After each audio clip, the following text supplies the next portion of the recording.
নমস্কার, কেমন আছেন সবাই? আশা করছি সবাই খুব ভালো আছেন, আমরাও খুব ভালো আছি। তো দেখতেই পাচ্ছ এখানে পিঠের প্রস্তুতি চলছে। ময়দা, সুজি, চালের গুঁড়ো, নারকেল গুঁড়ো, চিনি, মৌরি সব দিয়ে আর কি একটা ভাজা পিঠের ব্যাটার তৈরি হচ্ছে। তো অনেক দিন পর মেয়ে আসবে, আর মেয়ে এটা খেতে ভালোবাসে, যেহেতু ইতুর সাথে ছিল না। চলো, আমাদের আজকে পিঠে হচ্ছে। মেয়ে তো অনেক দিন ছিল না, মেয়ে আসছে, মেয়ের পছন্দেরও পিঠে হচ্ছে। আর একটু আমাদের দুধকুলি পিঠে হবে, যেহেতু আজকে আজকে আসবে দিদি। এই যে আমাদের প্রিপারেশন শুরু হয়ে গেছে। হ্যাঁ, নারকেল কোড়া দাও একটু। হ্যাঁ দাও, অনেক আছে তো। তোমার গলায় ওই মাইকটা লাগাওনি কেন? মাইকটা এই ফোনটাই হচ্ছে না। নারকেল কোড়া দাও তো। ঠিক আছে, দাও। মাইক কোথায় লাগিয়েছিস? মাইকটা লাগাইনি কেন জিজ্ঞেস করছেন, এটা তো হচ্ছে না। তো চলো, মাইকটা সেট হলে ভালো হতো, কালকে ফিস্টিতে নিয়ে যেতাম। তো কালকে আমরা যাচ্ছি পিকনিকে, মেয়ে আসছে, মেয়েকে নিয়ে কাল যাবো পিকনিকে। আর এখন হচ্ছে পিঠে। তো চলো দেখতে থাকো। এইসবে নারকেল কুড়িয়েছি, এখনও এই যে চালের আটা দিয়ে মাখবো। আর এখন হবে ভাজা পিঠের তৈরি হচ্ছে। এই ওদের এই যে এখানে গুড়গুলো ভেঙে রেখেছি, এবার আমি ছাই মারবো, নারকেলটাই ছাই মেরে নিই কড়াতে যেটা দিচ্ছি। আর রাত্রিরে যাব আমরা গান শুনতে। মেয়ে আসলে, যেহেতু মেয়ে ইতুর সাথের দিন ছিল না, আরও ভাজা পিঠেটা খেতে ভালোবাসে, তো সেদিনকে ইতুর সাথে ঠাকুরকে ভোগ দিয়েছিলাম। তো এই দেখতেই পাচ্ছ এখানেই ব্যাটারটা গোলা হয়ে গেছে ভাজা পিঠে। এই যে নারকেলের ছাই মারা হয়েই গেছে, নারকেলের ছাইটা মারা হয়ে গেলে এবার ভাজা পিঠেগুলো করব।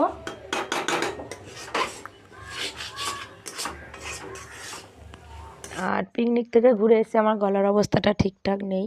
এদিকে জেঠি ভাজা পিঠেগুলো ভেজে নিচ্ছে, আর আমি ওদিকে মানে কেনা চালের গুঁড়িটা গরম জল দিয়ে মেখে নিচ্ছি।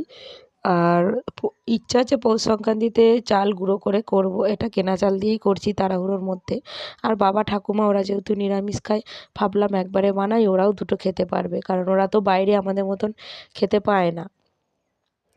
তো আমি এদিকে এই যে চালের গুঁড়োটা মেখে নিয়ে এক এক করে নারকেলের পুর দিয়ে শুরু করে দিয়েছি তৈরি করা, কারণ এর পরেই মেয়ে চলে আসবে, ও দুটো গরম গরম খেতে পারবে। আর তারপরে যাব আমরা গান শুনতে। তো দেখো, প্রথমে কোনো দিন এমনি করিনি, করতাম শাশুড়ির হাতে হাতে করেছি, তারপরে জেঠির হাতে হাতে করেছি, সেই করে করে শিখে গেছি মানুষ। আর আমার মা ভালো পিঠে একটা করতে পারে না, মানে পারে না বলতে পারেই না। তা বলে তো বসে থাকলে হবে না, যেমন তেমন করে শিখতে হবে, আর করে নিশ্চয়ই খেতে হবে, খাওয়াতে হবে। তো এই যে দেখো, খুব খারাপ হয়নি, করে ফেলেছিলাম, অসুবিধা নেই। আর পৌষ সংক্রান্তিতে চাল গুঁড়ি করেই করব, কেনা চালের পিঠে করব না, অতটা ভালো লাগে না। আর পিকনিক শেষ হয়ে গেলেই মেয়ে আবারও চলে যাবে কলকাতায় নাচের ক্লাসে রিহার্সালে, কারণ ওদের একটা শো আছে, তাই জন্যে। তো এই দেখো এক এক করে সবই হয়ে গেছে তৈরি করা। এক গামলা করেছি ভাপা পিঠে, আর এক গামলা করেছি দুধে সেদ্ধ পিঠে। তো আর এখানে এক গামলা ভাজা পিঠে অলরেডি হয়ে গেছে।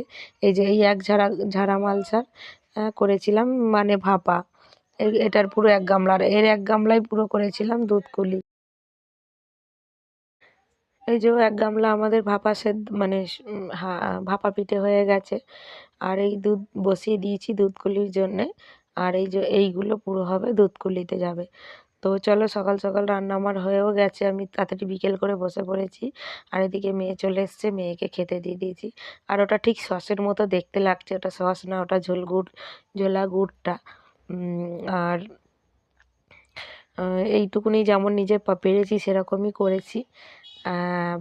জানি এর থেকেও ভালো অনেকে করতে পারে, আমি তো পারি না, তবুও করেছি।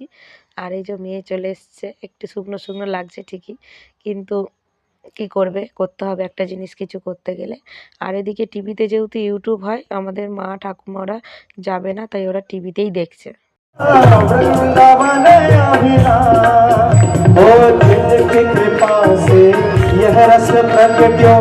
वृंदावन अभिराम रे प्यारे, वृंदावन अभिराम। और सप्त निधन को ही उजियारो, सप्त निधन को ही उजियारो।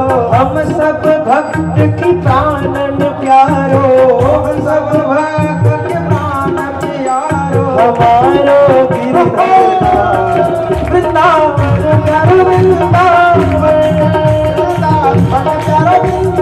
हमारा वृंदावन मेरो वृंदावन, वृंदावन मेरो वृंदावन। जय जय वृंदावन वृंदावन वृंदावन, जय जय ओ जय जय वृंदावन वृंदावन वृंदावन, जय जय वृंदावन वृंदावन